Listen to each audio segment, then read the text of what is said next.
Corsair's Raptor line of quality gaming peripherals has the features you need to win at a price you'll like. Click now to learn more.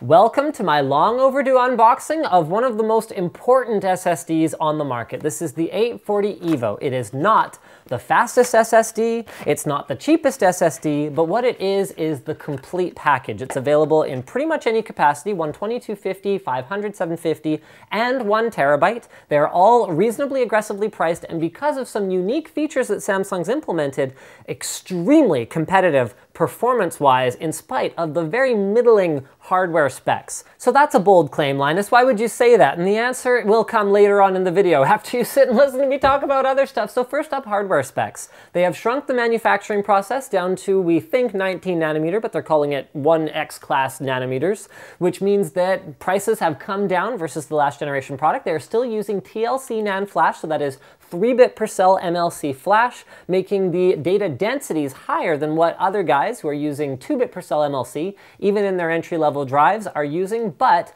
because Samsung has made some changes to their already excellent MDX controller, so it's now the MEX 3-core controller, they are able to achieve great performance in spite of the inherently much slower write speeds that TLC flash has to work with. So it's also got SATA 3.1 over SATA 3 on the last generation product, and they've added hardware AES 256 encryption. So that's basically, there's a code on the back of this drive. So that's basically a way to make it so someone's completely locked out of your drive unless they're willing to completely erase it. So you can secure your data even from theft in the event that someone actually gets your drive and they can't even put it in anywhere else and unlock it. So endurance is, of course, the big thing people talk about with TLC flash, because not only does it write slower, it also doesn't write as many times. Every SSD will die. It actually has a rated number of writes that will eventually kill it. Now, most SSDs will actually last much longer than that rated write speed, and you can see they've done some extreme testing over on Extreme Systems. Go figure, they do extreme testing there. I just don't think it's that important. Even if it didn't last any longer than the rated number of write cycles, you look at an excellent comparison by AnandTech, so that'll be linked in the video description. Huge AnandTech fanboy over here, if you guys didn't already know that. They estimate that even with a very aggressive workload, these drives, which are the consumer grade drives, are going to be lasting for years, depending on the capacity. Now, the larger the capacity of the drive, the longer it's going to last, to the point where you're looking at drives that are probably going to last for decades or die from some other reason rather than die from being written to too many times. And it should also be noted that SSDs are much less likely to be damaged by shock or any other kind of physical, demise that hard drives can meet because they don't have any moving parts. Now, let's get into that bold claim that I made about why this drive, which has TLC flash, a faster clocked 3-core controller, 400 megahertz versus 300 megahertz, and, otherwise isn't that special, is the drive to beat. And 3 things: TurboWrite, Rapid, and their new data migration 2 software. So what TurboWrite is a way of taking part of the storage on the drive, and it varies according to the capacity of your particular drive. It goes up as you have more capacity, and takes part of that TLC flash and runs it in SLC mode. So if you're not familiar with SLC, that means only 1 bit per cell.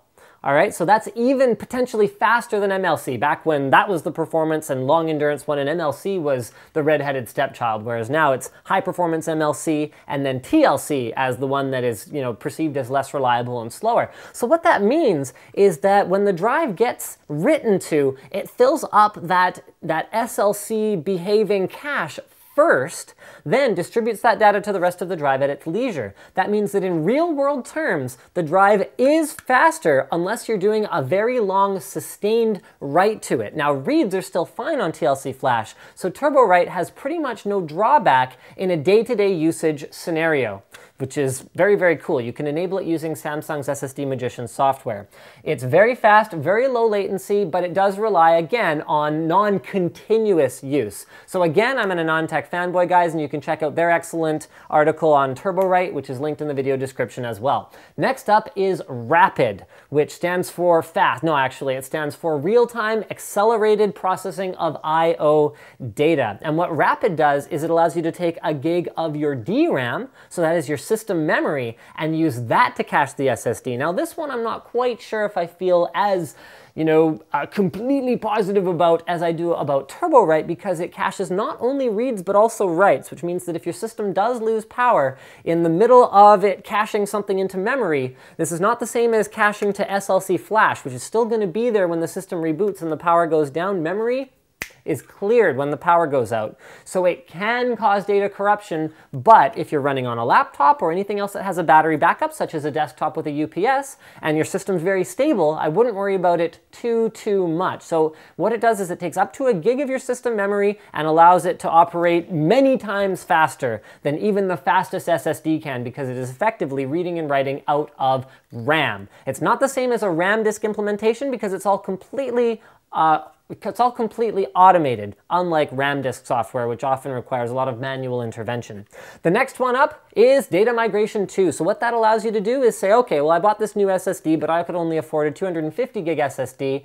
And quite frankly, the hard drive that I bought like 4 years ago is already 500 gigs, and I've got all this data on it. What am I supposed to do? If I migrate it over, what, are all my videos and photos and songs just lost in the ether? The answer is no. What data migration 2 does is it allows you to specify 2 targets. So you can clone your OS and all the important programs and stuff over to an SSD, and then you can have a secondary hard drive that all your data goes to. So it's actually painless enough to use that even my mother can do it. So we're going to do a follow-up video on Rapid, the data migration 2 software, as well as TurboWrite. That's going to be hosted by Slick, but basically, without even watching that, all you need to know is this drive just pretty much rocks. Thank you for checking out my unboxing and overview of the Samsung 840 EVO. Don't forget to like this video if you liked it, dislike it if you disliked it, leave a comment if you have something to say to me. How much did Samsung pay you to make this video? Believe it or not, sometimes I just like stuff, and I'm allowed to do that.